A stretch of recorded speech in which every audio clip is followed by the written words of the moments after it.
Hello, Mrs. Teller here. I'm going to read chapter 4. All right, it's titled Emerson.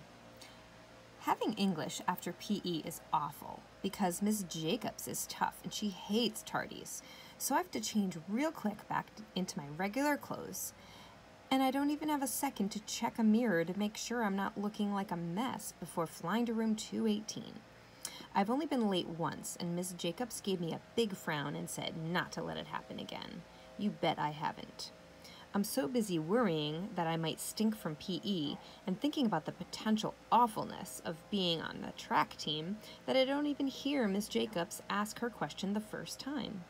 Miss Jacobs uncaps a blue dry erase marker, presses the tip to the whiteboard, and looks at the class over her shoulder.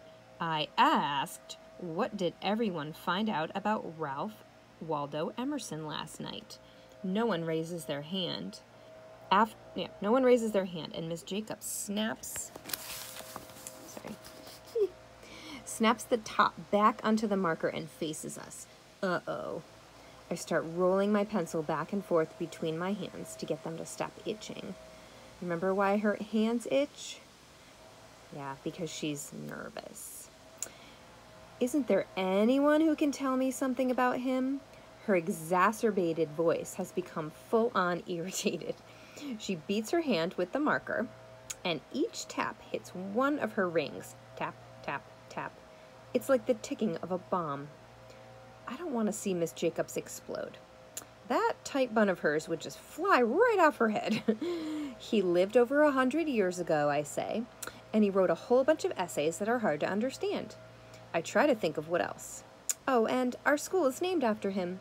I always do my homework.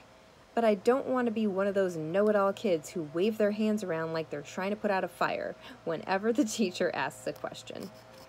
Miss Jacobs writes my 3 things on the board and then looks around the class. No one says anything, but there's a lot of feet shuffling and readjusting in seats. Anyone else? I can just picture this lady. When no one else raises their hand, I wish I hadn't said anything. Miss Jacobs wraps the end of the marker on the whiteboard. Wake up, people! This is your life you're living. You can't sleep through it, Miss Jacobs says, stuff like that. A lot. She frowns at us and gives us a little sigh. Shayla is right. He lived in the 1800s and he did quite a bit of writing. She gives me a tiny smile. It can be a bit dense. But I'm surprised you didn't learn he was a passionate abolitionist, Shayla. I slump in my seat and start picking at a tiny blob of ink stuck on my desk. I hate when a teacher assumes that just because I'm black, I'll know all about slavery and civil rights and stuff like that. I'm the only black student in the class, so I know everyone's staring at me, trying to see if I have bat wings or hairy armpits. Like being black is a whole different species.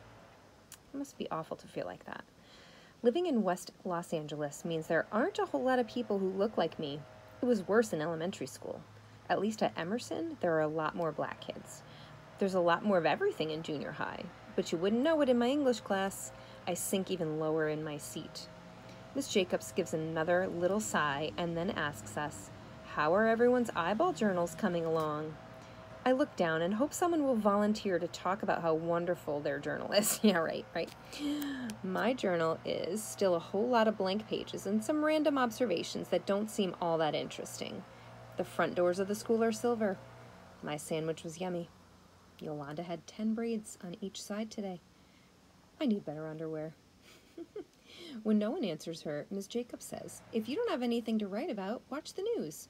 There have been a lot of stories lately that are important.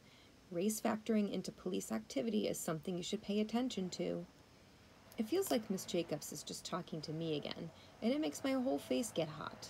Mama and Daddy were talking late last night about how a police officer is going on trial because she shot a black man when he was walking to his car. The video of him getting shot got played over and over online. I sure don't want to observe that anymore. You know, Emerson has a strong belief in the power of the individual. He believed all people were important, no matter their race. I don't think I can get any lower in my seat. If Miss Jacobs were a television, I'd change the channel. It was pretty radical belief for his time. That type of thinking wasn't popular or well respected by many people back then. Emerson had to be fairly brave to be an abolitionist. I would like to abolish this conversation. So the question on our journal today, if you look, is about what does that mean? What did she mean? I would like to abolish this conversation. So you might have to Google this word. You might have to Google abolitionist, and you might have to Google abolish. So because they mean two different things. So, all right, good luck.